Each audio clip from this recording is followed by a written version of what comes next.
Recording in progress.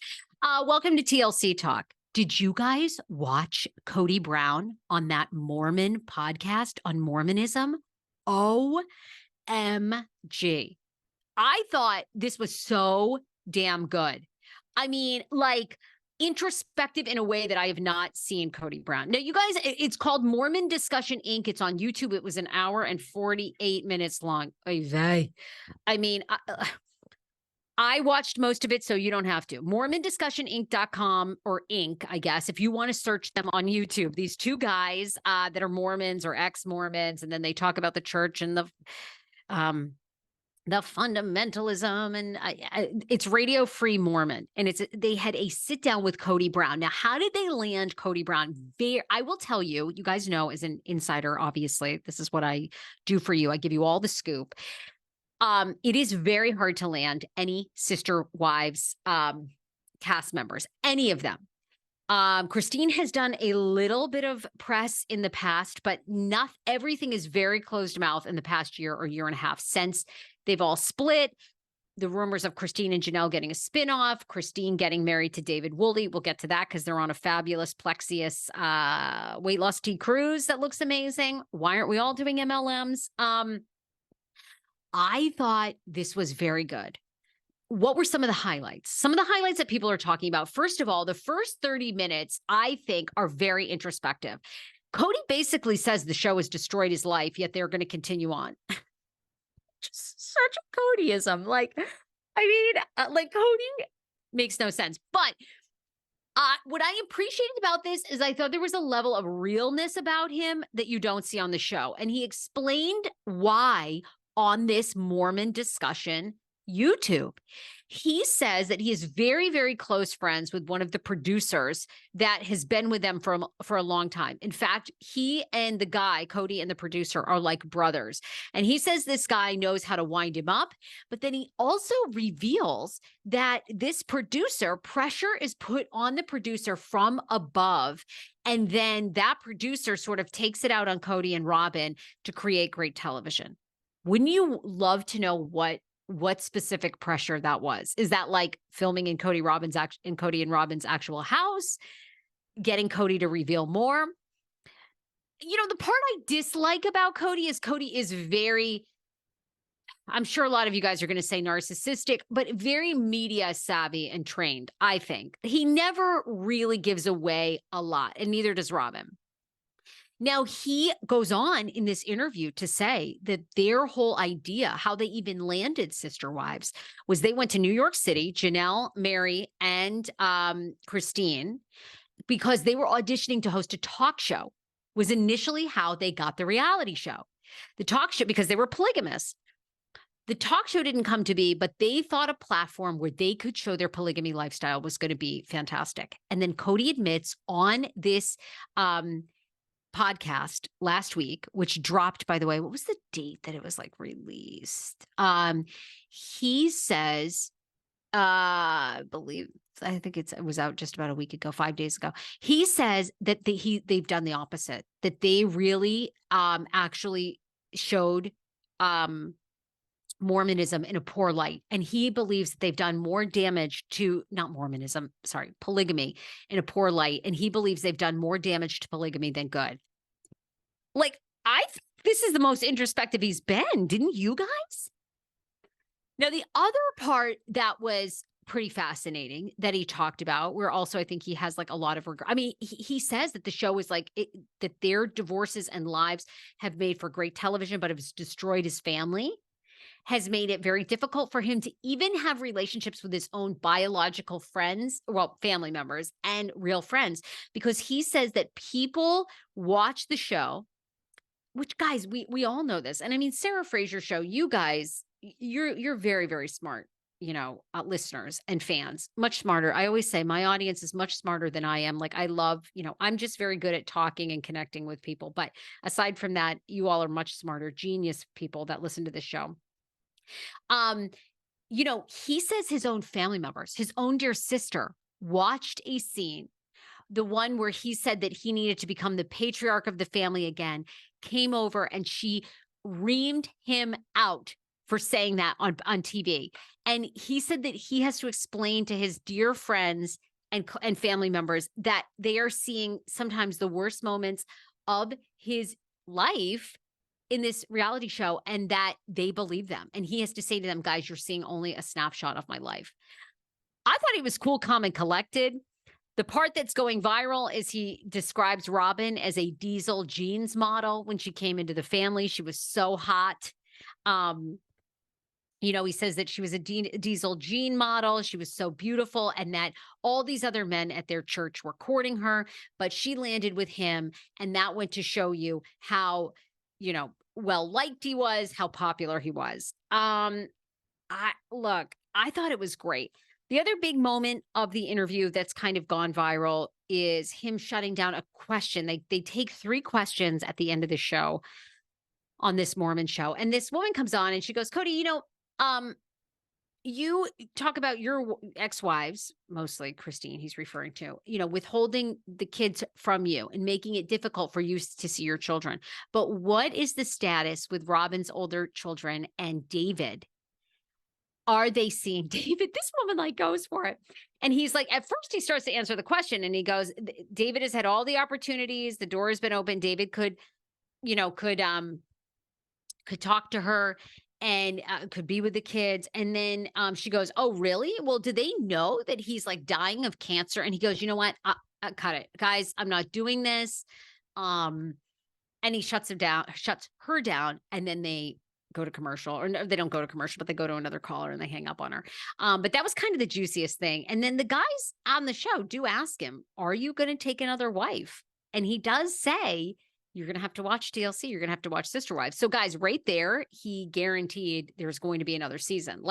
Kody can, by saying, you've got to tune in. I mean, they're filming as we speak then. So, and people are going to say, well, Sarah, it could mean this season. But I thought from that interview, it was very telling that he was going to continue filming, that their family was in it, and that anything that you're going to see play out in his life, you're going to see play out on the show. That's how I took it. Other Sister Wives tea that's going on is fans are calling for Christine and Janelle to have a Pillow Talk style spinoff where they would watch the episodes and review them. How huge would that be? I'm going to be honest with you. I think that would be more successful than their Plexius tea business. However, they're on a Plexius tea cruise to Haiti, and I'm not. So what do I know? I guess I don't know much because their cruise looks unbelievable. If you haven't seen the pictures on their Instagram, go and look. I mean, Christine looks like $1 million. She even wrote on her Instagram, David knew that Janelle was part of the deal. She had to come along on the cruise. We do everything together. And David posted, he goes, look at my smoking wife, how hot she is. And I'm teaching her how to have a good time. The internet is going bananas, y'all. BANANAS. They're like, Christine deserves it. She's got to let her hair down. She doesn't know how to party. She's learning it. They look great together. They look so sweet. Now, his tattoos, I could do without. I mean, what man has two tattoos of a turtles crawling up his shoulder? I mean, what are we at a Spencer Gifts? I mean, that to me is a little sir, I don't even care. I am not a tattoo fan. I'm not. I'm going to just say it. There are so few tats that I think look good. There really are. It has to be so subtle, but more and more, and especially because I live in California, so people's skin are exposed all the time. Y'all out here, they got tattoos on their necks, in their ears. They got them in their butt cracks. It's let's pump the brakes. Okay. The neck tattoo, there is nothing. No.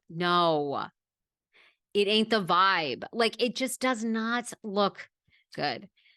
I'm not really here. I wasn't feeling his turtle tats. I'm just going to say it's a pass for me, but they look so happy on the Plexius cruise. So happy.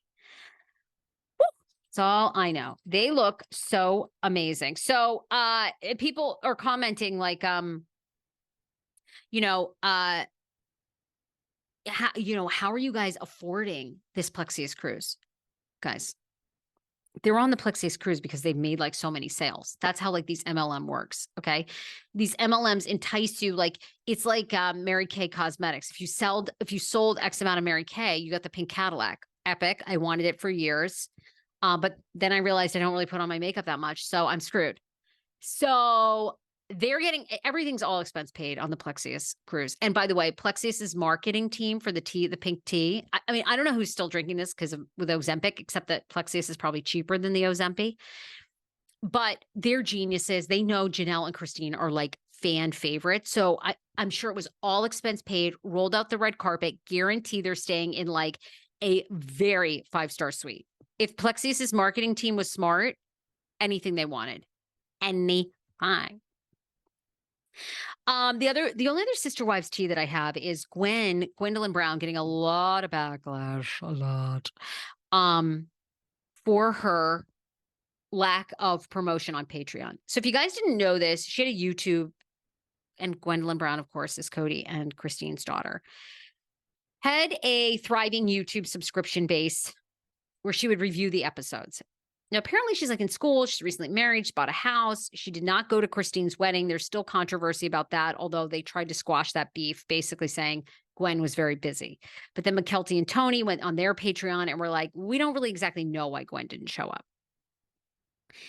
Well, now apparently Gwen is losing subscribers by the day on her Patreon, even though she still has over 4,000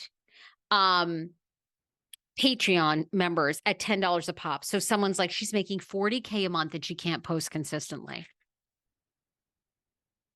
Has she gotten the memo about college? I mean, these colleges are getting you, they're getting you on the hook for 100, 200. If you're going to med school, if you're going to get your master's, can be even north of $200,000 for what? They ain't helping you find a job. Gwen, I got news for you, girl. Being a chemist or whatever you're working on ain't going to pay you nearly as much as your Patreon. Get on your Patreon, rake in the coins now. Cash the coins now.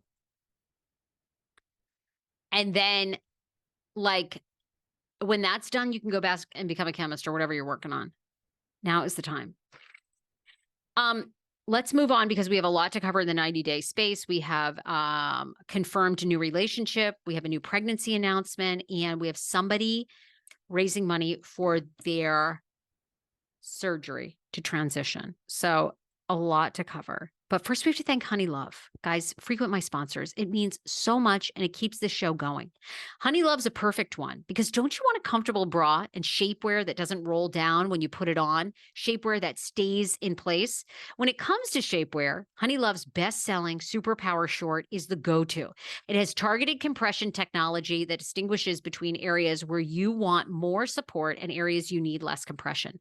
Their Signature X targets and sculpts your midsection without squeezing your natural curves. Plus, the best part is it won't ever roll up or down thanks to flexible boning hidden in the side seams. What I enjoy about Honey Love, and you're getting 50% off this month only, your entire order, 50%. What I love most about Honey Love is it's a bra, it's shapewear that is comfortable, so I never feel like, oh, I want to rip it off when I get home. It's long-lasting, great quality, and it's comfortable. Treat yourself to the best bras and shapewear on the market and save up to 50% off statewide at honeylove.com/TSFS this month only. Inventory is limited, and the sale ends this month, so don't miss their best deals of the year, 50% off. After you purchase, they're going to ask you, where did you hear about Honey Love from? Please name the Sarah Fraser Show. That would be so important to me. It's time to ditch the underwire for good, thanks to Honey Love.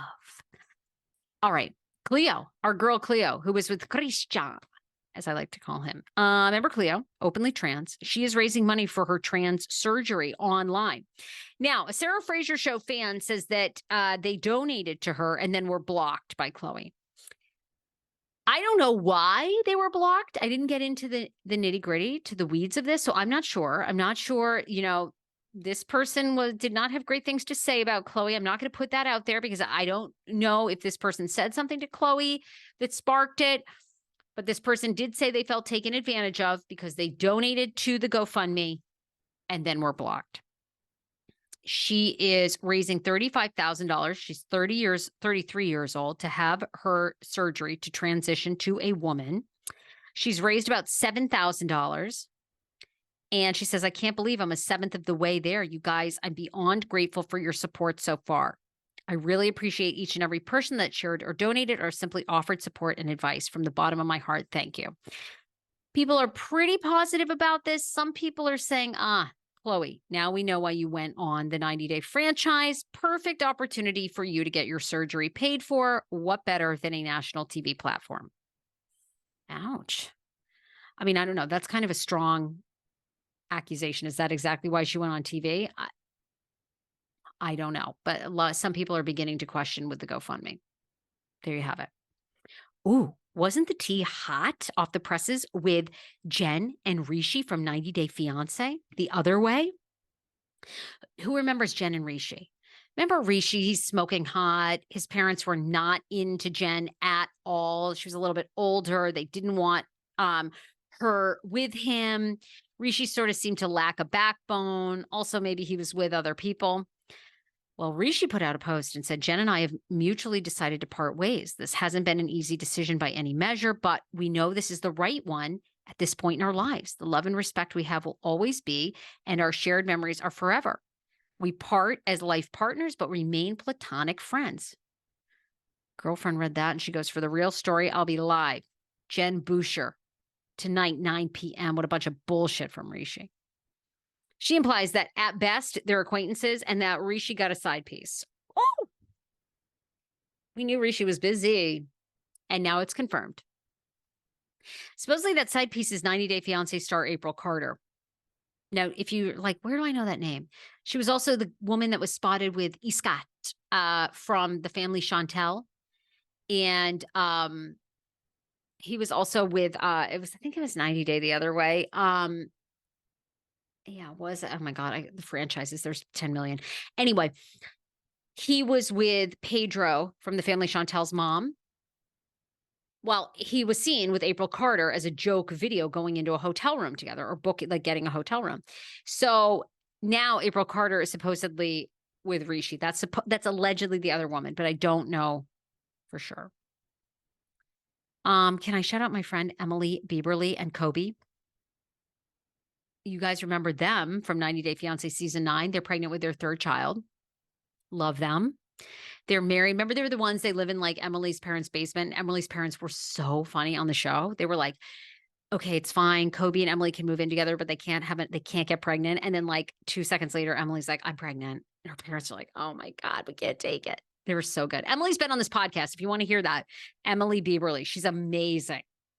So shout out to Emily and Kobe. I'm so excited for them. She said on the podcast, on my show, she wanted to have like 5 kids. So she's on her way. Oh, can we talk about Kalani? Another 90 Day Fiancé. I got news for you guys. Inside scoop. Last Resort. First season of Last Resort, 90 Day Fiancé. You know, Big Ed, Liz, Michael, Angela Deem. Huge ratings. Enormous ratings. We are definitely getting a season 2. Who would you like to see on season 2 of Last Resort? Now, you know, the rumor was Jabri and Miona were going to be on. And they're doing all this song and dance about deleting each other. And he's traveling overseas for months at a time because the two of them are apparently going to be on Last Resort season 2. I don't know. I got a source very close to him that says he's completely done with the franchise, but we shall see. Anyway, Kalani. Ooh, Kalani is confirmed with her boo. She is booed up. New guy, although we were introduced to him on the show. He says he's not going to be on 90 Day Fiancé franchise. He's in it for real with Kalani, and he wants nothing to do with television. Dallas Nuez isn't planning to appear on 90 Day Fiancé spinoff, but assures fans of the show that he's treating Kalani much better than estranged husband Asuelu. Well, anybody, a guy online. I mean, a catfish would be better to her than Asuelu. The 28-year-old, 22 would be very young, took to social media for a Q&A to provide more insight about how his relationship with Kalani is going. Dallas, on his IG story interaction with fans, came just days after Kalani confirmed on the platform that the two of them were in a relationship. Kalani shared this news as well as photos. Of course, I mean, isn't it coincidental? Less than 24 hours after 90 Day Fiancé, the Last Resort viewers saw her tell Asuelu that she wanted to end their 7-year marriage. Okay, of course. But that's fine. They got to keep it kind of quiet for the show. This was Kalani's hall pass. If you remember how Asuelu got, thrush of the mouth because he was doing the hanky panky going downstairs on somebody that was unsavory. And remember, Kalani got a hall pass. Well, she met Dallas and he stayed. Okay. We got a hall pass to go to the bathroom. We didn't come back. And apparently Dallas confirmed too that he's a security guard, California native, is licensed by the Bureau of Security and Investigation Services. He says Kalani and Asuelu are co-parenting. And fans asked, what do you love the most about Kalani? The fact that her and I are very similar personality-wise, and the fact that she makes me feel good about myself because I'm a self-conscious person, he says, is what he loves. There you have it. Love it. Love it. But they do share their co-parenting. Asuelu's been seen with their kids. Their children are so adorable. He's spending time with them at Legoland in California. They're living the life, honey. They're spending that cash that they're making on that TV show big time. So there you have it. A lot of good stories out this week. A lot of good stories. What else? A lot of people feel like Christine Brown snubbed Janelle when she put up that picture of all of them on the Plexius cruise and how happy she is and how she has a sister wife for life. And that is Janelle. That's not a big surprise. I mean, and the other thing was we saw a inside picture of Mary's LuLaRoe Carriage House studio boutique shop. It looks great, actually. It's on her Instagram. If you missed it, you can 100% see it. Okay. Woo! So good. You guys, so much tea to get to always. If you missed my recap of Sister Wives, season 18, episode 12 from Sunday night, I'm going to play it for you right now. Bye, everybody.